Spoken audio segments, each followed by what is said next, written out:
গ্রামগঞ্জে একজনে সুদের জন্য টাকা নিবে, আপনার কাছে সুপারিশ চায় না। ভাইয়া, সুপারিশ মাতাব্বরি সব জায়গায় না।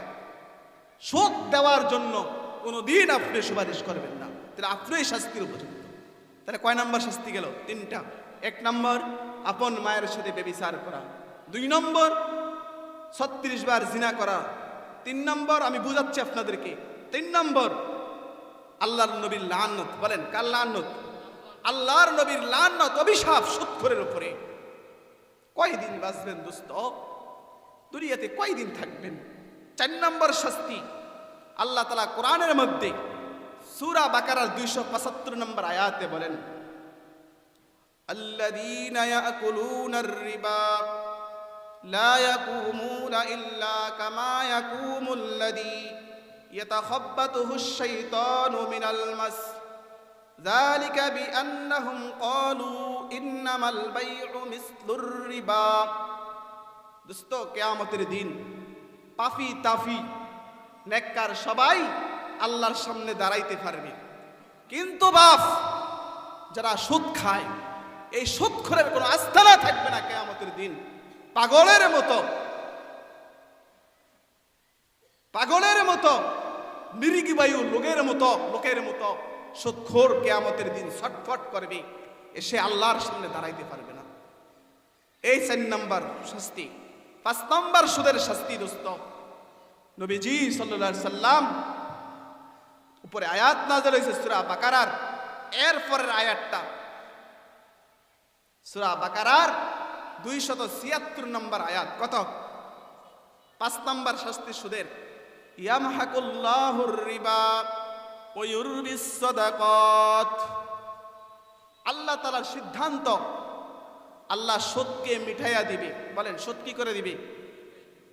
এই আয়াতের তাফসিরের মধ্যে আছে, তাফসিরের একটা কিতাব আছে তাফসিরে মারিফুল কোরআন, ওই কিতাবের মধ্যে এই আয়াতের তাফসিরে লেখছে, যারা সুদ খায়, এই সুদখোর হয়তো তার হায়াতে সে ভিক্ষা করবে, অথবা তার ছেলে ভিক্ষা করবে, অথবা তার নাতি ভিক্ষার থালা নিয়া 40 বছরের মাথায় হইলেও সুদখোর মানুষের ঘরে ঘরে ঘুরবে। নাউজুবিল্লাহ। তাহলে কয়টা শাস্তি পেলেন? বলেন 5টা। 1 নম্বর বলেন মায়ের সাথে জিনা, 2 নম্বর 36 বার জিনা, 3 নম্বর নবীর অভিশাপ, 4 নম্বর কিয়ামতের দিন পাগলের মতো সে উঠবে, 5 নম্বর সুদখোরের সম্পদ আল্লাহ মিটিয়ে দিবে, সর্বশেষ সুদখোর ভিক্ষুক হয়ে যাবে। সে যদি না হয় তার বংশধর কেউ না কেউ ভিক্ষুক হয়ে যাবে। 6 নম্বর আল্লাহ মুমিনকে ডেকে সূরা বাকারার যে আয়াতটা আমি আজকে তেলাওয়াত করছি, সূরা বাকারার 278 নম্বর আয়াতে আল্লাহ ডেকে মুমিনকে বড় আদর করে বললেন, ইয়া আইয়ুহাল্লাযীনা আমানুত্তাকুল্লাহ। আল্লাহ মুমিনকে মুমিন বলে ডাকছেন। কি বলে ডাকছেন? বলেন সম্মানের সাথে ডাকছেন, হে মুমিন। এত সুন্দর ডাক রবের এটা। কোন মা তার সন্তানকে এত সুন্দর করে ডাকে না। কোন সন্তান যদি মুফতি হয়, কোন মা মুফতি সাহেব বলে ডাকে না, নাম বলে ডাকে। কথা কন না কেন? কোন সন্তান যদি ডাক্তার হয়, মা বাপ তুই বা তুমি বলে, ডাক্তার বলে ডাকে না। মা বাবার কাছে সন্তানের কোনো কি নাই, সম্মান নাই, সম্মান দিয়ে না মা বাপ। কিন্তু রব আফন মুমিন বান্দাদেরকে, এই নাফরমান বান্দাদেরকে মুমিন বলে ডাকছেন। কি বলে ডাকছেন? বলেন হে মুমিন ইত্তাকুল্লাহ, তোমার না একজন রব আছে, তোমার রবকে ভয় করো। ওয়াজারু মা বাকিয়া মিনার রিবা। হে মুমিন, তুমি এতদিন পর্যন্ত সুদের যেই কাজ কারবার করছো এটি ছেড়ে দাও। কত আদর করে বললেন রে বাপ, ছেড়ে দাও। ওয়াজারু মা বাকিয়া মিনার রিবা, ছেড়ে দাও মুমিন। তুমি না মুমিন, তুমি না আমাকে লা ইলাহা ইল্লাল্লাহ বলছো, তোমার জন্য না আমি জান্নাতটা সাজাইছি, আরে তোমার না আমি জাহান্নাম থেকে মুক্তি দিব। মুমিন উল্টা পাল্টা করছো, এখন থেকে ছেড়ে দাও, আর করিও না। ওয়াজারু মা বাকিয়া মিনার রিবা। আল্লাহ বলে যদি তুমি মুমিন হয়ে থাকো ছেড়ে দাও। সিদ্ধান্ত দিলেন যদি তুমি ইমানদার দাবি করো, পাঞ্জাবি গায়ে দাও, টুপি লাগাও, দাড়ি রাখছো, সিজদা করো রবকে। যদি তুমি মুমিন হও, কি সুন্দর করে বাপ বলতেছে আল্লাহ, ইন কুনতুম মুমিনিন, যদি তুমি ঈমানদার হও ছেড়ে দাও, ছেড়ে দাও।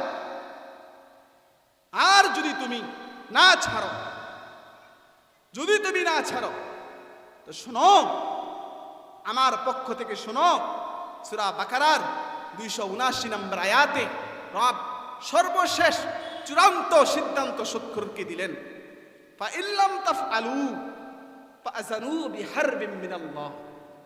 হে মুমিন, তুমি জেনে রাখো, আমার সিদ্ধান্ত শুনে নাও, যদি তুমি বাঁচতে না পারো, তোমারে আমি আদর করে রাখলাম, মুমিন বলে তোমারে ঘোষণা করলাম, তবুও তুমি বাঁচতেছো না, তবুও তুমি ছাড়তেছো না, যদি তুমি না ছাড়ো, ফা ইল্লাম তাফআলু ফাআযানু বিহারবিন মিনাল্লাহ ওয়া রাসূলি, আমি আল্লাহর সাথে এবং আমার একজন নবী মুহাম্মদ আছে, নবী মুহাম্মদের সাথে যুদ্ধ করার জন্য তুমি অস্ত্র যোগাও, তুমি প্রস্তুতি গ্রহণ করো, দেখি তোমার শক্তি কতটুক, আর আমি আল্লাহর শক্তি কতটুক, দেখি আমার সাথে তোমার যুদ্ধের ঘোষণা।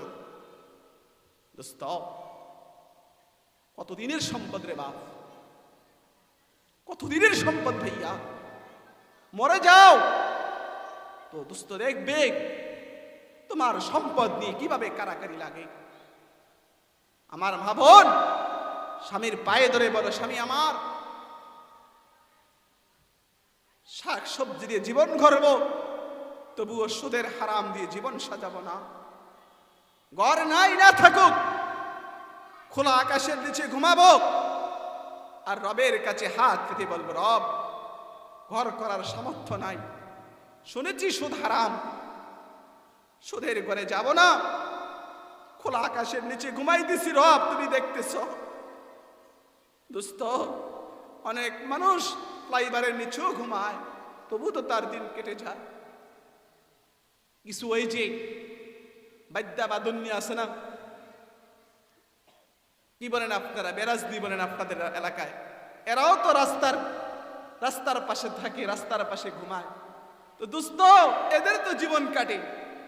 তোমার এই আলিশান বাড়ি, তোমার এই আলিশান গাড়ি, সুদের আলিশান বাড়ি, সুদের আলিশান গাড়ি, দোস্ত, যদি না রব অসন্তুষ্ট থাকে, এই সুদের বাড়ি তো তোমার আযাব নিয়ে আসবে।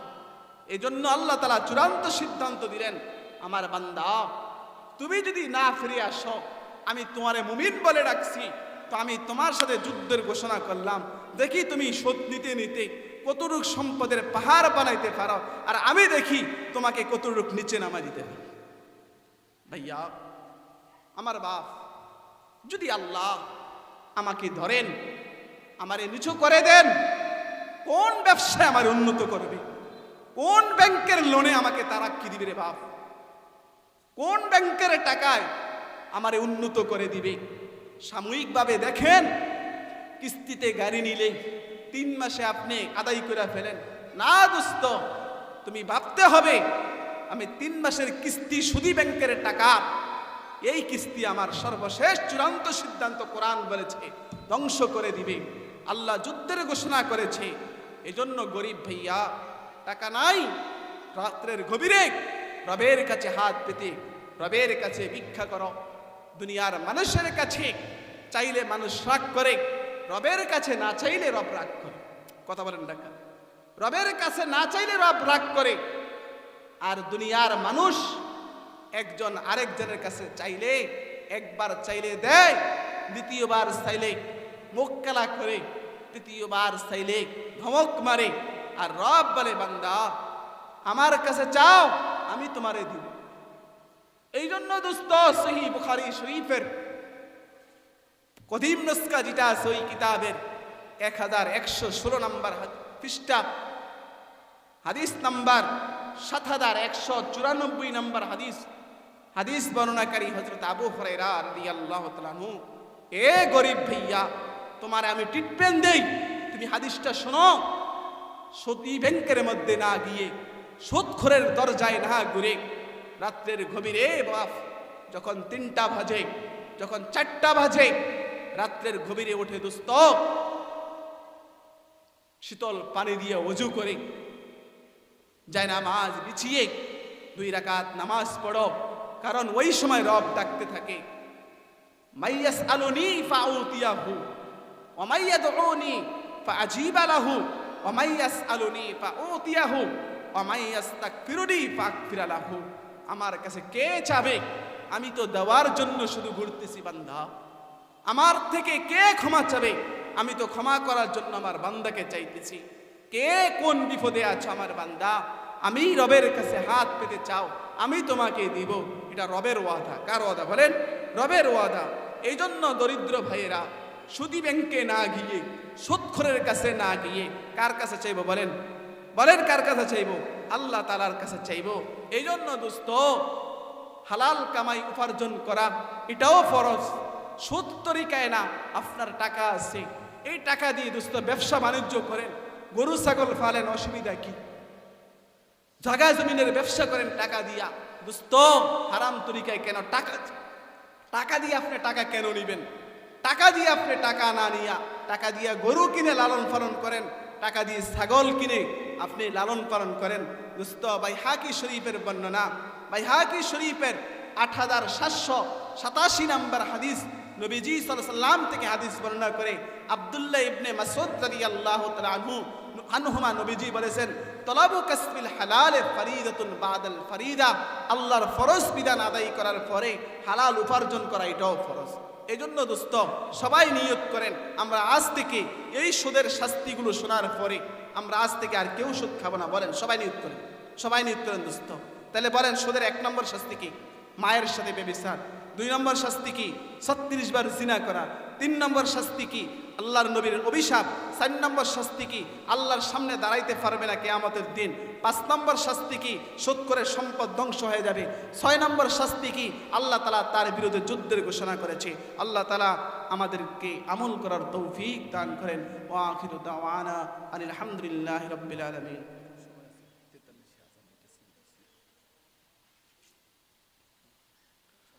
ও আচ্ছা, আমি তো মনে করেছি সময় শেষ হয়ে গেছে, হুজুর কাগজ নিয়ে আসছে, আরো 5টা 43 মিনিট হইল আজান। এই দোস্ত, আমি বলতেছিলাম হালাল উপার্জন করা, বাস চেষ্টা করব, জমিনে কাজ করব, বরকত আল্লাহর থেকে নিব। বলেন, আল্লাহর থেকে চেয়ে চেয়ে বরকত নিব। আয় আল্লাহ, আমি জমিন করেছি, বরকতের মালিক তুমি। গাবি পালতেছি, বরকতের মালিক তুমি। দোস্ত, রিজিকের মালিক আল্লাহ তাআলা। আল্লাহ তাআলা পিপিলিকাও রিজিক দান করে। মুসা আলাইহিস সালাতু ওয়াস সালাম ভাইয়া সুদূর মাদিয়ান থেকে উনি মিশরের দিকে রাত্রে রওনা করলেন। রাস্তা হারাইয়া গেছে, রাস্তা খুঁজে পাচ্ছে না। তো রাস্তা খুঁজতে না পেয়ে হঠাৎ চতুর্দিকে কুটকুটে অন্ধকার, কুটকুটে অন্ধকার। মুসা আলাইহিস সালাতু ওয়াস সালাম রাস্তা খুঁজে পাচ্ছে না। হঠাৎ করে ভাবতেছে, এই মরুভূমিতে আমার বাচ্চার খাবার, আমার পরিবারের খাবার কোথার থেকে আনবো? আগুন নাই, রাস্তা দেখতেছি না। মুসা সাল্লাম বড় পেরেশান। আল্লাহ তাআলা মুসা আলাইহিস সালামের কাছে একটা ওহী প্রেরণ করলেন। মুসা, তোমার সামনে একটা পাথর আছে, ঘটনাটা শোনেন সবাই। এই পাথরকে তুমি আঘাত করো। মুসা আলাইহিস সালাম পাথরকে আঘাত করলেন। এই পাথরের থেকে আরেকটা পাথর বের হইল। এই পাথরকে আবার আঘাত করলেন, ওই পাথর থেকে আরেকটা পাথর বের হলো। এইভাবে 4টা পাথর বের হয়েছে। 4র্থ নম্বর পাথরের মধ্যে ছোট্ট একটা পাথর। বলল, মুসা, এটাকে আবার আঘাত করো। ওই পাথরকে আঘাত করছে। আঘাত করার পরে ওই পাথর থেকে একটা পোকা বের হয়েছে।